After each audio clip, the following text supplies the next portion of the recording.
Senator Bernie Sanders, he's been back and forth with the former Vice President Joe Biden over what Biden claims is a doctored video misrepresenting his opinion on Social Security. Do you expect Bernie Sanders to be playing more offense now that we are 2 weeks away from the Iowa caucuses? I don't think he's going to launch attacks on other candidates. He has a tremendous amount of respect for Joe Biden. He has always said that he believes Joe Biden is a person of integrity. They have philosophical differences. Bernie Sanders believes in Medicare for all. He was opposed to the war in Iraq. He believes we need to expand Social Security. And I think it's fair to draw policy contrasts. But he clearly has said that he doesn't want any of his supporters launching personal character attacks. First, let's look at the big claim here. Joe Biden says, quote, "I have been a gigantic supporter of Social Security from the beginning." This is just straight up false. Here are 5 different times that Joe Biden is advocating on camera to cut Social Security. When I argued if we should freeze federal spending, I meant Social Security as well. I meant Medicare and Medicaid. I meant Veterans Benefit. I meant every single solitary thing in the government. And I not only tried it once, I tried it twice, I tried it a third time, and I tried it a fourth time. I introduced the balanced budget amendment in 1984. It got nowhere. I'm one of those Democrats who voted for the constitutional amendment to balance the budget. I have introduced on 4 occasions, entire plans to balance the budget, knowing I'm not president and I'm not the leader, but for illustrative purposes.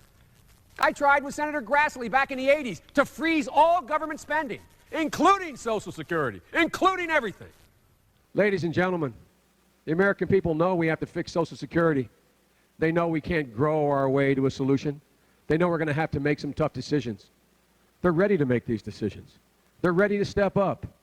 We have to be ready to straightforwardly tell them what we're about to do. We have a deficit. We have Social Security and Medicare looming. The number of people on Social Security and Medicare is now 40 million people. It's going to be 80 million in 15 years.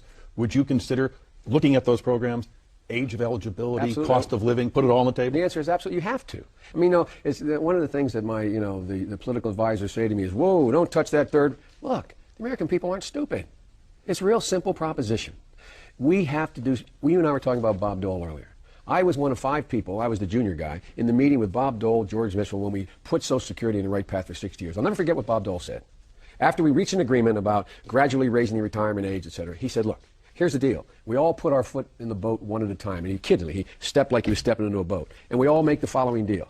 If any one of the challengers running against incumbent Democratic Republicans attacks us on this point, we'll all stay together. That's the kind of leadership that is needed. Social Security is not the hard one to solve. Medicare, that is the gorilla in the room. And you've got to put all of it on the table. Everything. Everything. You've got to. Paul Ryan was correct when he did the tax code. What's the first thing he decided we had to go after? Social Security and Medicare. Now, we need to do something about Social Security and Medicare. That's the only way you can find room to pay for it. And it raises enough revenue to make sure that the Social Security and Medicare can stay. It still needs adjustments, but can stay. With you, Joe Biden has accused Bernie Sanders' campaign of sharing a doctored video to attack him over social media. Listen to this. There's a little doctored video going around, put out by one of Bernie's people. It was not doctored. Okay, there's some tension between Joe Biden and Bernie Sanders. What's going on, Bakari? You have 2 front runners. I mean, I think anyone who's watching this race can tell you honestly that this race is simply between 2 people. It's between Bernie Sanders and Joe Biden. And so they're going head to head. They're having a legitimate dialogue about Social Security. Some people are accusing others of playing dirty, but this is what happens. I'm actually having flashbacks of 2016 when Bernie Sanders made the similar accusations towards Hillary Clinton in this same manner. Look, I mean, I think that what Bernie Sanders understands is that for him, Iowa is a must-win, and so they're pulling out all the stops. I wish Democrats would stop being proverbial bedwetters and thinking that politics is tiddlywinks. Look, this is a combat sport. You know, in South Carolina, we always talk about politics being a combat sport. Let these 2 candidates go at it. They make each other better, and we'll see what happens after Iowa. As The Intercept reports, fact check, Joe Biden has advocated cutting Social Security for 40 years. Biden's fixation on cutting Social Security dates back to the Reagan era. One of Ronald Reagan's first major moves as president was to implement a mammoth tax cut tilted toward the wealthy and to increase defense spending. Biden, a Delaware senator at the time, supported both moves. The heightened spending and reduced revenue focused public attention on the debt and deficit, giving fuel to a push for a balanced budget amendment to the Constitution. In the midst of that debate, Biden teamed up with Iowa Republican Senator Chuck Grassley to call for a freeze on federal spending and insisted on including Social Security in that freeze, even as the Reagan administration fought to protect the program from cuts. It was part of the Democratic approach at the time, not to just match Republicans, but to get to their right at times as well. Now, you may say, oh, but that was years and years and years ago. That's not the Joe Biden of today. But do you remember the grand bargain? As vice president, Biden was involved in multiple administration attempts to cut Social Security as part of a grand bargain with Republicans, all of them blocked by Tea Party Republicans, who couldn't agree to any tax increases. In 2014, Senator Rand Paul said at a conservative event that Biden had privately told him he was supporting of raising the retirement age and means testing Social Security benefits. Quote, I asked the vice president, don't we have to raise the age? Wouldn't means testing and raising the age solve the problem? Paul recounted, with Senator Ted Cruz and Mike Lee on stage, adding that Biden said, quote, yes, in private, but will not say it in public. Paul hadn't been paying close enough attention. Do you think, though, that it's fair for voters to question your commitment to Social Security when in the past you proposed a freeze to it? No, I didn't propose a freeze. Look, we're talking about is the time. You mean when we went together and decided? Yeah, you talked about it in the context of balancing the budget. No, so is that something that voters should be? It was in the context of we saved Social Security during the Reagan administration was about to go under. And everyone from Teddy Kennedy on voted for that, to save Social Security. My proposal on Social Security has been straightforward from the beginning. We have to increase the taxes on people making over $400,000 so they pay the exact same percentage of their income as we pay for if you're making $50,000 or $20,000 or $128,000. Bloomberg reporter Stephen Dennis said the other day, McConnell has told me he hopes to work with the next Democratic president to trim Social Security, Medicare, Medicaid. Says you need bipartisan deal to do so. Do you think that he's talking about you in that context? No, there will be no compromise on cutting Medicare or Social Security. No compromise at all. Period. That's a promise. Period. It's a promise. All right, over the past couple of days, Senators Bernie Sanders and Elizabeth Warren have both come after the former vice president for his stance on Social Security. On Sunday, Sanders told the Washington Post this: I think anyone who looks at the vice president's record understands that time after time after time, Joe has talked about the need to cut Social Security. I don't think that is disputable.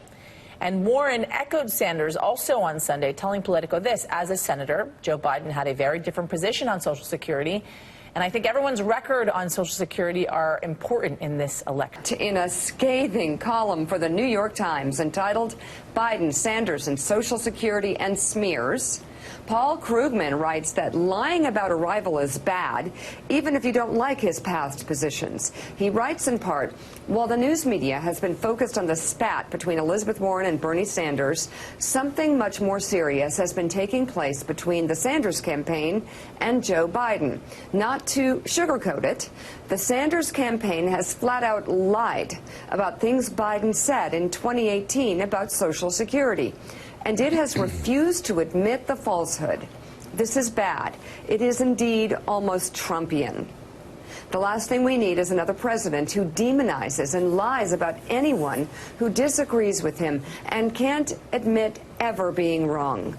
Biden deserves an apology now, and Sanders probably needs to find better aides. The smearing of Biden reinforces the concern some of us have about Sanders. There's always been an ugly edge to some of Sanders' support. All right. Wow. Willie Geist, talk about, I won't even say fighting words because it's coming from Paul Krugman. Just a very harsh takedown of Bernie Sanders and his campaign, who finds itself by being so aggressive and being on the offensive all the time, which is sort of bizarre considering the last Des Moines Register poll had him in first place. They're now finding themselves on the defensive for one attack after another. And, you know, again, you're in first place and you're lying about Social Security. I mean, this is a smear that's been used forever, and it just doesn't, don't think it's going to work on Joe Biden. What's the strategy behind this? Well, there are two separate issues here. The first one that Mika laid out was the op-ed written by Zephyr Teachout, who has endorsed Bernie Sanders and stumps for Bernie Sanders. He apologized for that, calling Joe Biden corrupt. The other question, though, to me is a bigger question, Jason Johnson, which is that you have someone on Bernie Sanders' staff releasing a snippet that was taken completely out of context, a speech that Joe Biden made a couple of years ago, where he sort of sarcastically talked about Paul Ryan's approach to Social Security and a tax cut on the backs of people who need Social Security and who rely on Social Security. Totally out of context, but the headline was that Joe Biden relies and sides with Paul Ryan. So it'll be interesting to see if Bernie Sanders and his campaign turn and run from that as well, apologize for that as well, because that came directly from the campaign and misrepresented Joe Biden's position over the years on Social Security. Willie, how many times are we going to see this?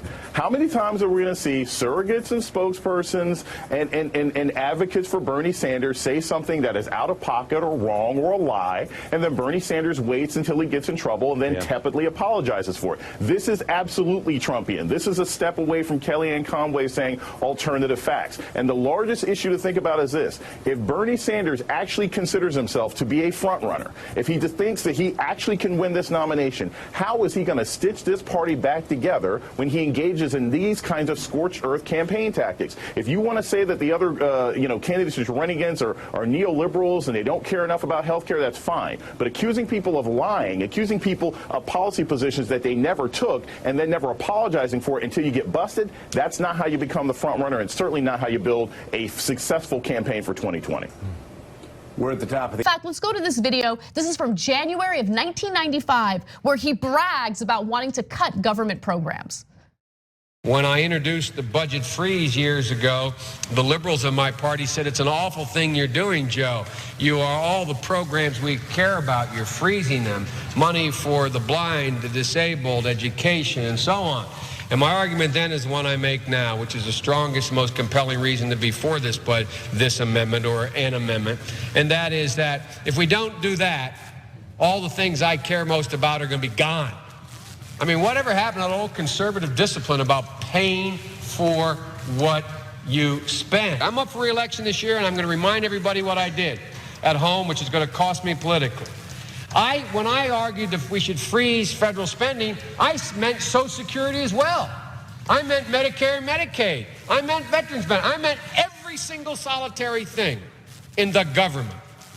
And I not only tried it once, I tried it twice, I tried it a third time, and I tried it a fourth time. I gotta just say one quick thing. Biden was so aggrieved that the Sanders campaign drew attention to how he has consistently attempted to cut government programs, including Social Security and Medicare, right? Don't be aggrieved at your political opponent drawing attention and emphasizing your mistakes and your flaws in your political career. Be upset at yourself for thinking that it would be okay to do that and get away with it. You're not getting away with it. This is a primary. And for all the elitist losers out there, including Paul Krugman, who refer to individuals as vile for calling out this corruption, just understand that this is what an election is all about and people are paying attention. And on top of that, Bernie Sanders' team sent out an email blast that called Biden corrupt, citing this editorial. They were talking about Social Security, but there was a concern by Democrats that I've been speaking to here that what it does is only serve to mirror what the president has been going after him for. Remember, Donald Trump won this state in 2016, Chuck, by 10 points. He didn't win the caucus during the primary season, but he won the state. So The Intercept did a great article showing that Biden has over and over and over again from 1984 to 2018 called for cutting Social Security. In that clip that you just watched, when he says freeze the spending, that means you don't get your cost of living adjustment. And then he's also talked about cutting raising the retirement age. Those are all ways of cutting Social Security, Medicare, and Medicaid. He just said it. He said he did it 4 different times. By the way, he did it many more times after that speech that you just watched. And what did the media do? Instead of saying, oh, wow, that's true, Biden has a record of constantly calling for cuts to Social Security, they said, how dare Bernie Sanders point out that Biden has that record? They pretended that one of the videos was doctored when it was not at all doctored. They said, well, Biden was being sarcastic. No, he wasn't. You can watch the video for yourself. And so, and then why? I've noticed that they've left out sarcasm in other contexts when it comes to progressives, but then they put in sarcasm that didn't exist for Biden and ignored every other video. And his entire legislative record of wanting to cut Social Security. By the way, during the Obama administration, they offered to cut Social Security in the grand bargain. But the media says, no, I will never report the facts to you. Instead, I will yell at Bernie Sanders and say that he's being uncivil by challenging our beloved Joe Biden.